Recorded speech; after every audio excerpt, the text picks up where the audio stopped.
Match.fr, fournisseur officiel de football.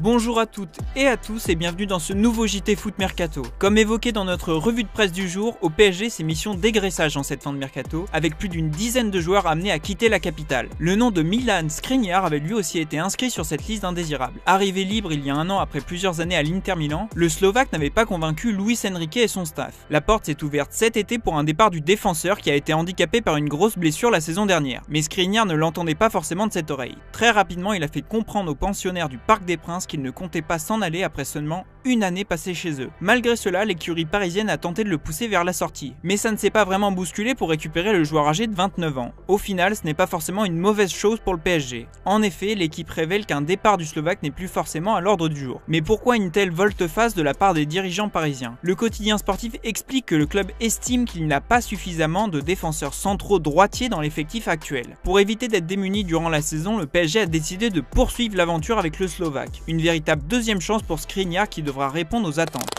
À la recherche d'un latéral gauche pour renforcer son équipe, l'AS Saint-Etienne a rapidement fait de Fodé Ballo-Touré sa priorité estivale. Un dossier complexe pour un joueur au salaire important au Milan AC, mais rendu possible par la volonté du joueur de venir et des efforts qu'il était prêt à consentir, notamment au point de vue financier. Selon nos informations, l'international sénégalais de 27 ans était prêt à diviser son salaire par 2 et sortait libre du club lombard. Finalement, les Verts se sont rabattus sur Pierre Cornu du Maccabi Haïfa. De son côté, l'ancien joueur de l'AS Monaco est toujours sur le marché et dispose de contacts en Allemagne et en Angleterre. La grande braderie continue à Toulouse. Les Violets vont enregistrer un nouveau départ en défense et c'est au tour de Logan Costa de quitter le sud de la France. Selon nos informations, le joueur de 23 ans va rejoindre Villarreal contre un montant de 18 millions d'euros sans bonus. Un contrat de 5 ans attend le Cap-Verdien. En Loire-Atlantique, le FC Nantes se prépare à vivre une fin de mercato agitée. Alban Lafont est de plus en plus proche d'un départ. Hier, nos confrères de Ouest France ont révélé que l'Ajax Amsterdam avait relancé la piste du Français de 25 ans. Ce jeudi, l'équipe confirme et précise que les Nantais aimeraient récolter entre 10 et 15 millions d'euros pour le portier sous contrat jusqu'en juin 2027 et désireux de relever un nouveau challenge dans sa carrière. Douglas Augusto, Pedro Chirivella et Mostafa Mohamed, un temps pistés par Stuttgart pour remplacer Serhou Guirassy, ont aussi des envies d'ailleurs. Mais ça n'a pas vraiment avancé pour ces trois joueurs qui ont d'ailleurs tous participé au premier match de la saison face à Toulouse. Malgré tout, les Canaries ont néanmoins réussi à se débarrasser de Bastien Mepiou. Après avoir échoué à le faire prolonger, Nantes a vendu le joueur sous contrat jusqu'en 2025 à Wolverhampton pour 5 millions d'euros. Après les arrivées de Sorba Thomas, de Mathis Ablin et de Johan Le Penant, d'autres renforts sont à prévoir d'ici la clôture du marché. Les Nantais ont notamment pour priorité de mettre la main sur le remplaçant d'Alban Lafont. Et ils l'ont d'ailleurs déjà trouvé. L'écurie française a jeté son dévolu sur Moridio selon Ouest France. Un accord a déjà été trouvé avec le gardien de Clermont, l'opération devrait avoisiner les 2 millions d'euros. En défense, c'est Jean-Philippe Bamin qui va signer un an selon nos informations. Tous ces mouvements devraient réjouir Antoine Comboiré.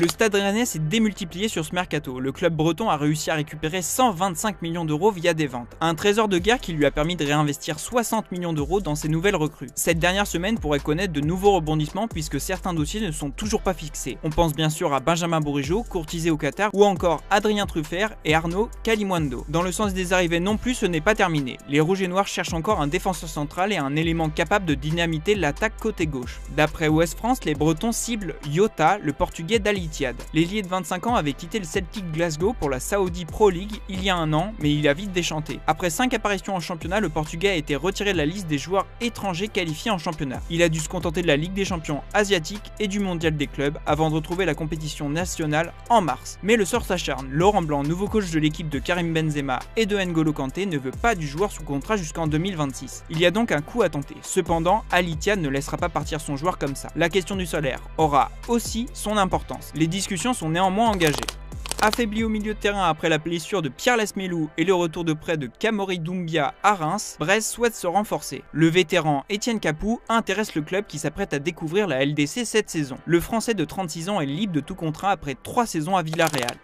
5 ans après son arrivée sur le Rocher, Guillermo Maripán arrive à un virage important de sa carrière. À 30 ans et à un an de la fin de son contrat à Monaco, l'ancien défenseur d'Alaves ne semble plus rentrer dans les plans d'Adi Hutter. Laissé sur le banc face au Barça, le joueur a connu le même sort 5 jours plus tard lors de la victoire de l'ASM face à l'ASSE en ouverture de la saison de Ligue 1. Selon nos informations, le joueur n'a pas fait de son départ une obsession, mais il souhaiterait retrouver un club lui garantissant un salaire équivalent à celui qu'il touche à Monaco en cas de sortie. Aujourd'hui, Rennes et Brest sont intéressés par son profil. fil et ont sondé l'entourage du joueur. Mais si Rennes proposait un joli contrat au joueur, celui-ci était loin de celui que touche actuellement Maripane sur le Rocher. Quant au club brestois, il n'a clairement pas les moyens pour boucler un tel joueur.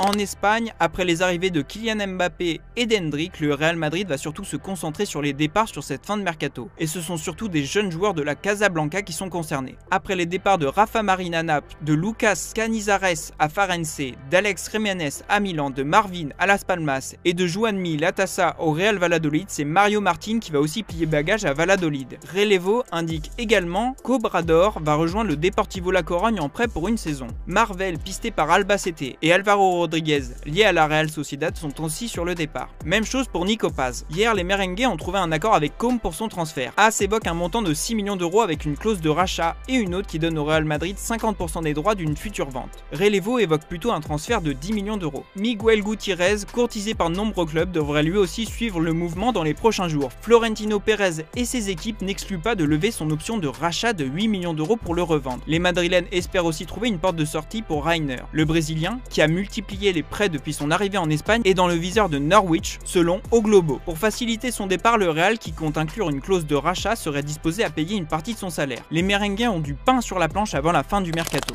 En Italie, la gestion des jeunes talents de la Juventus se révèle encore plus cynique. En proie à des difficultés financières, la vieille dame s'est appuyée sur son centre de formation, la Next Gen, qui évolue en Série C pour s'assurer des rentrées d'argent. Mise en place par Andrea Agnelli avant sa démission en tant que président du club Piemonte, cette nouvelle mouture du centre de formation de la Juventus a mis quelques années à atteindre un excellent niveau d'efficacité. Mais le club turinois en récolte désormais les fruits aujourd'hui. Sur les 91 millions d'euros récupérés avec les ventes de cet été, l'intégralité des joueurs sont passés par la réserve de la Juventus. Au total, 158 millions d'euros ont été récupérés sur cette dernière saison avec ce projet. Une recette non négligeable pour une formation turinoise proche de ses sous.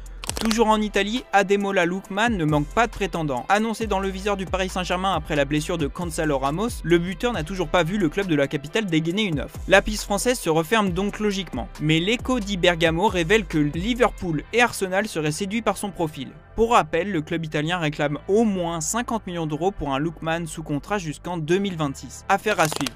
Revenu à City cet été, après deux prêts peu convaincants au Bayern Munich et au FC Barcelone, Cancelo a sans surprise été placé dans le loft mancunien. Et selon Abola, Manchester City va enfin réussir à se débarrasser de cet indésirable sous contrat jusqu'en 2027. Le quotidien portugais affirme qu'un accord a été trouvé avec le club saoudien d'Al Hilal. Les Sky Blues récupéreront environ 40 millions d'euros dans l'affaire. Le défenseur signera lui un contrat de 3 ans assorti d'un salaire de 70 millions d'euros. On passe aux officiels du jour. En début de semaine, nous vous expliquions que le jeune Mohamedou Kanté avait passé sa visite médicale à West Ham et qu'il allait signer un contrat de 5 ans avec le club anglais avant de retourner au Paris FC en prêt pour une seule saison. Ce jeudi, les Hammers ont officialisé la nouvelle. Ce mercredi, nous vous révélions en exclusivité que le RC Lens était tombé d'accord avec Burnley pour le transfert de l'ailier marocain Anas Zaroury. Le joueur était déjà sur place pour passer sa visite médicale avant de s'engager jusqu'en 2028. Et bien, ce jeudi, Lens a déjà officialisé l'arrivée du jeune joueur de 23 ans, qui va venir renforcer l'attaque orpheline d'Eli Wahi. Sous les couleurs de Burnley, Zaroury aura inscrit 10 buts et délivré 9 passes décisives en 49 matchs. On se quitte avec l'image du jour. Cristiano Ronaldo a cassé YouTube. En 1 heure et 30 minutes, le Portugais a atteint la barre symbolique du million d'abonnés sur YouTube après la création de sa chaîne. Comme le révèle le quotidien portugais Record, il s'agit tout simplement d'une première dans l'histoire de la plateforme. À l'heure où je vous parle, sa chaîne totalise déjà plus de 19 millions d'abonnés. Ça va aller bien un golden button. Je vous laisse là-dessus, merci d'avoir suivi ce JT et on se dit à demain sur Foot Mercato.